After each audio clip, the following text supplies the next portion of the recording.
Setelah hampir setengah tahun paceklik padi akibat kemarau, Kabupaten Jemberana akan mulai panen raya pada bulan Maret hingga April ini. Berdasarkan data dari Dinas Pertanian dan Pangan Jemberana, pada bulan Maret ini sejumlah subak sudah mulai panen dengan luasan ratusan hektar. Diharapkan hasil panen padi para petani dapat maksimal mengingat pada musim pancaroba ini kondisi cuaca buruk rentan terjadi seperti banjir dan angin kencang. Dampaknya dikhawatirkan mengurangi hasil produksi seperti padi rebah dan banjir.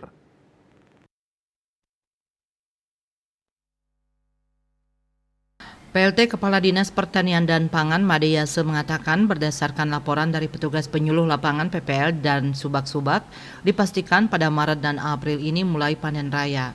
Proyeksi awal pada bulan Maret ini sekitar 230 hektar sawah akan panen dengan perkiraan produksi 2.000 ton.